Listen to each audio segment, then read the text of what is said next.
I'll just give you a quick rundown. We've been able to release some additional information about the incident from Saturday that we couldn't necessarily release before.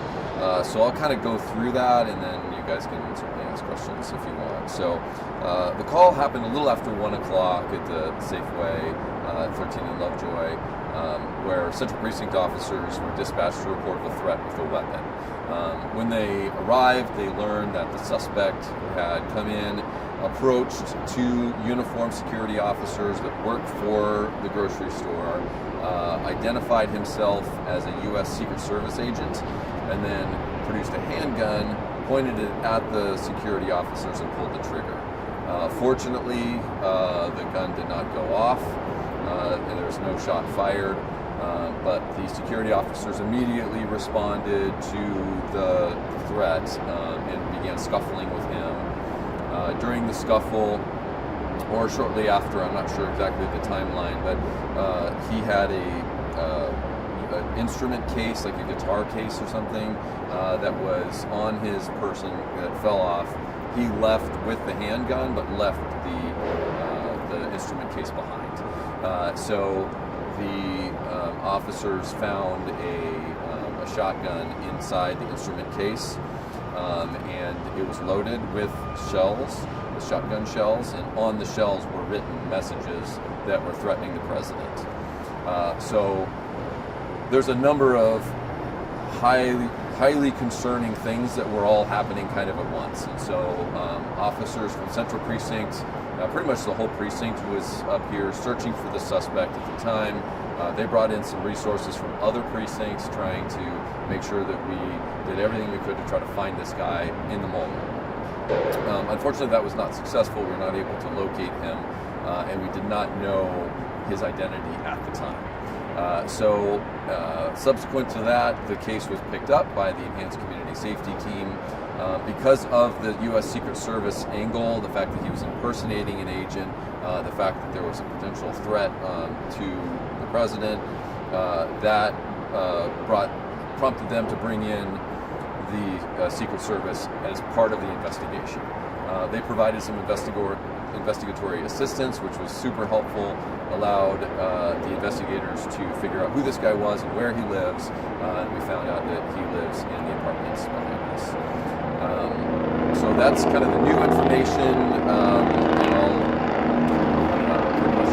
So how did you guys find out he lived here? I don't know. And there's certain pieces of the investigation that, and the process that they use to develop information that we aren't going to release anyway. That's part of the investigative process.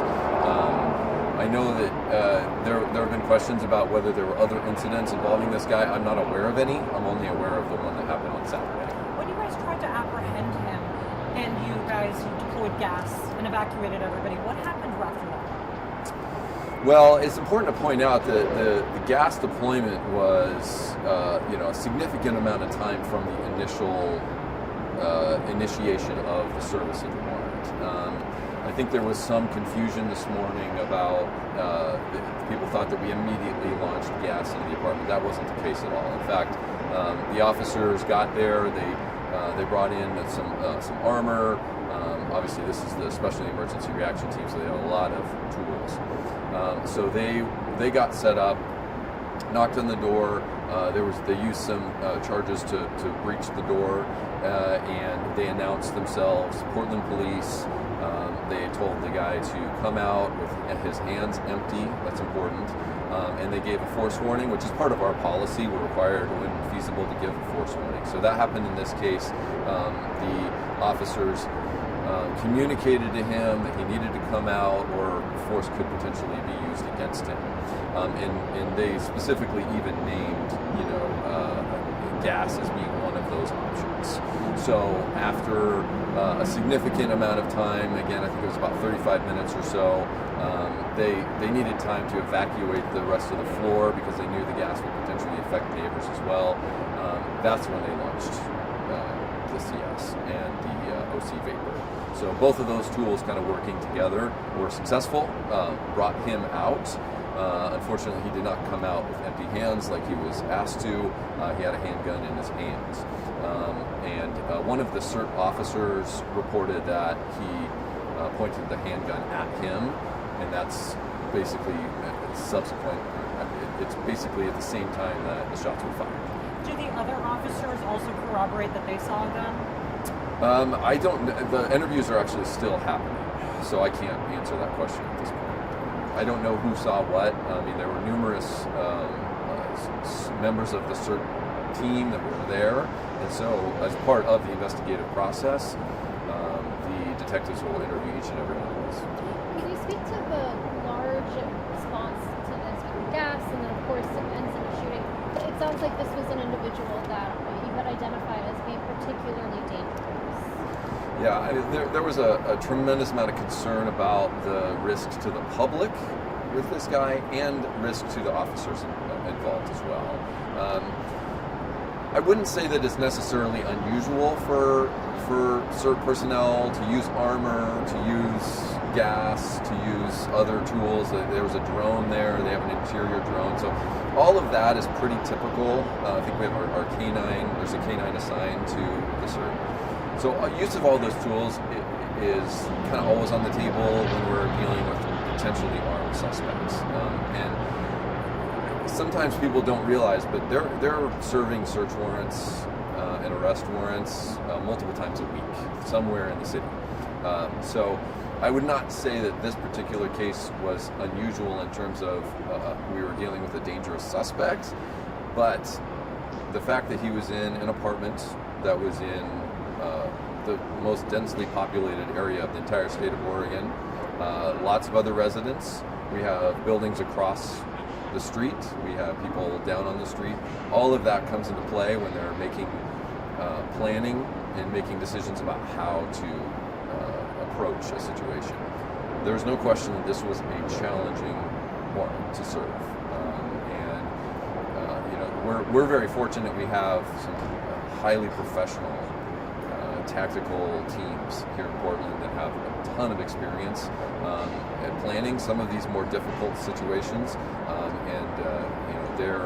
their efforts were, I know there was a great deal of effort to try to end this peacefully, and unfortunately it was not possible in this case. How many shots were fired at the suspect? I don't know. Speaking of the density of the building, I see a lot of windows open on the 10th floor still. Is there any concern that the gas might linger after this case returning back tonight? Typically it doesn't last that long. There's always an effort to ventilate. I know that they're executing the search warrant, so they're searching the apartment right now. That process takes several hours, so and I don't believe they're masked in there. So I think the effects of the gas have dissipated at this point, which is obviously what we want.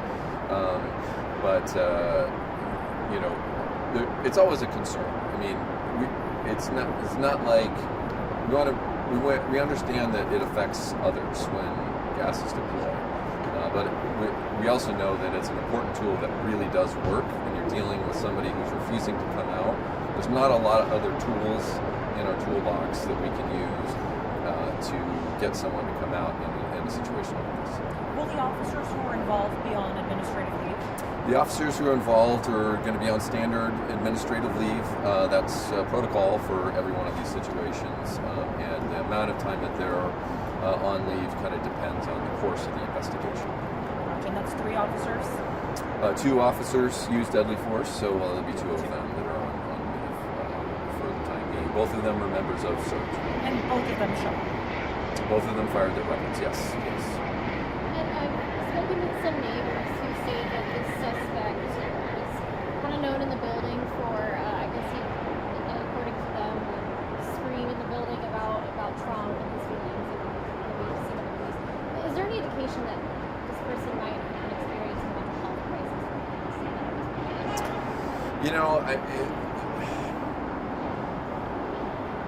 There is some indication that there could be a mental health element to this, but it's important to note that the danger of this particular individual was real.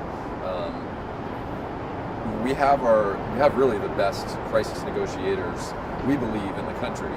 But some of the best, most skilled crisis negotiators that deploy on every one of these. So we have a communications element that understands mental health, that understands crises, knows how to communicate with people who are in that state, and so those resources were in place, and that was always, planned for. And even when we don't have an indication that that's an element, we always consider that possibility. So if that makes sense. So yes, there was some indication, but I don't know. I can't give you he was diagnosed with X or Y. I don't know.